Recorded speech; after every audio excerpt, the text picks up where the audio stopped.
Underground สวัสดีท่านผู้ชมทุกท่านนะครับผมวันนี้เรามาเล่าประวัติของแซนกันอีกแล้วนะครับโดยตัวละครในจักรวาลนี้ครับเขาจะถูกเรียกกันว่าเน็กเทลแซนนะผมเน็กเทลแซนครับผมขอเดานะว่ามันน่าจะเป็นแซนที่มาจากเนื้อเรื่องครับผมจากไทม์ไลน์ของ Undertale ปกติที่ผ่านเวลามานานนะผมที่จบแบบ Happy Ending ครับโดยน่าจะเป็นเรื่องราวหลังจากจบ Happy Ending นั่นเองครับผมเดาว่าอย่างนั้นนะก็ไม่ได้แน่ใจหรอกครับผมแต่ว่ามันก็มีโอกาสจะเป็นไม่ได้นะเว้ยเพราะว่าถ้าแบบทุกคนยังอยู่กันปกติอย่างเงี้ยแสดงว่ามันต้องเป็นเนื้อเรื่องที่ผ่าน Happy Ending มาเว้ยถ้าเป็นนูทอลก็ไม่น่าใช่หรอกนูทอลมันก็เป็นเฮอร์เลอร์จริงไหมโดยในจักรวาลนี้ผมแซนค่อนข้างจะมีความไฮเทคเฉพาะตัวนะผมแล้วก็มีพลังที่แข็งแกร่งกว่าแซนในฉบับปกติหลายเท่านะผมโดยเขานะผมจะมีดวงตาเวทมนต์ครับที่เหมือนกับดวงตาในรีบอร์นยังไงก็ไม่รู้ครับมันเหมือนซึนะในรีบอร์นมากเลยนะเว้ยถ้าใครคิดดูดีๆเนี่ย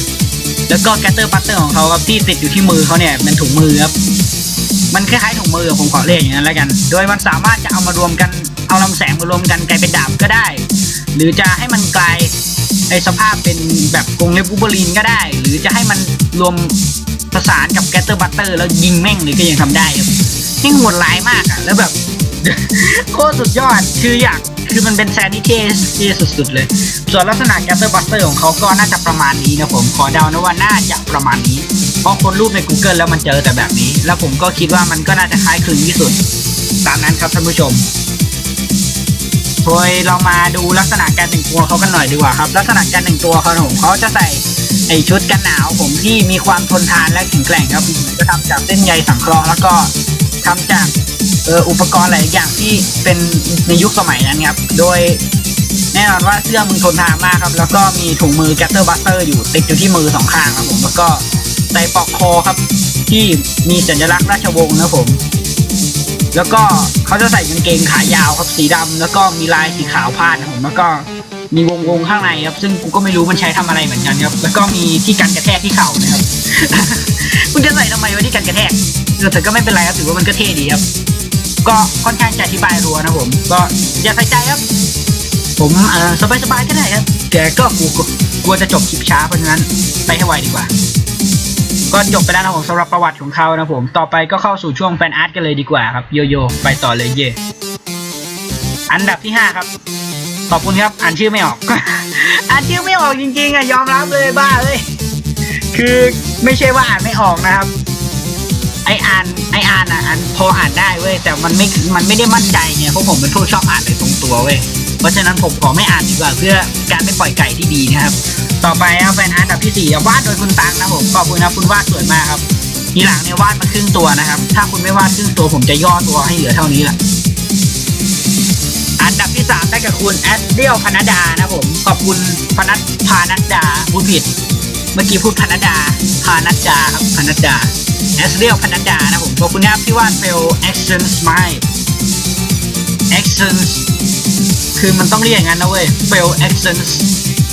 เฮ้ยแต่ตัวนี้ก็เหมาะนะผมว่าเดี๋ยวผมจะลองเอาตัวนี้ไปเป็นแบบแล้วทำตัวทำเป็นแซนให้คุณออมเคอร์บี้หน่อยดีกว่าเพราะเขาขอผมมานานแล้วครับต่อไปก็นี่เลยอันดับที่2ครับคุณฟีฟ่าครับแม่คนนี้กลับมาแล้วนะผมหลังจากที่หายหัวไปนานนะครับจริงๆไม่ได้หายหัวไปไหนหรอกคือผมลืมเขามาใส่อันดับที่1ในวันนี้ในความคิดผมได้กับคุณม็อกเมมันอ่านยังเปล่าวะม็อกเมทำไมคุณไม่อ่านเป็นแบบม็อกค่ามอกโคล่ามังกี้อะไรก็ได้ อ่านอย่างนี้ไปเลยไม่ต้องอ่านหรอกม็อกมันอ่านแล้วม็อกเมมันอ่านนะบ่าม็อกเมเพราะว่า MAY มันอ่านว่าเมแบบเมษาประมาณเนี้ยบ็อกเมโอเคครับขอบคุณสำหรับแฟนอาร์ตทั้งหมดนะผมใครจะส่งแฟนอาร์ตก็ไปส่งได้ที่ Facebook นะผมแฟนเพจ Facebook นะผมส่วนใครต้องการส่งคอมิกก็แฟนเพจ Facebook ครับแล้วก็ตอนนี้รูปนิเฟสครับใกล้จะครบแล้วนะผมใกล้จะได้ตามเป้าแล้วครับต่อไปก็จะเป็นรูปตัวอื่นนะผมโดยตัวอื่นในที่นี้ของผมครับไม่ใช่ตัวที่จะมาจากจักรวาลหลักนะผมจะเป็นตัวที่ผมเนี่ยจะแต่งให้คุณออมนะผมซึ่งก็ยังไม่รู้แบบมันเหมือนกันครับแต่ก็น่าจะเอาแบบจากเน็กเทลแซนแล้วก็ไอExtens มารวมกันครับก็ขอบอกไว้ตรงนี้ก่อนเลยแล้วกันไว้เจอกันใหม่คลิปหน้าครับใครอยากให้ผมทำประวัติตัวอะไรก็บอกมาได้ครับเดี๋ยวผมจะเอามันมาขยี้ในฉบับของผมเองแล้วกันเรียกว่าไม่น่าเป็นทำประวัติน่าจะมาขยี้น่าจะถูกกว่าตามนั้นครับ ไว้เจอกันใหม่คลิปหน้าก็ผมค่อนข้างจะมีเวลาทำน้อยแล้วผมเพราะว่าเปิดแล้วว่าเรียนพิเศษเปิดแล้วก็ไม่ต่างจากเปิดเรียนเท่าไหร่หรอกก็ขอบคุณครับที่อยู่ด้วยกันมานานไว้เจอกันสวัสดีครับ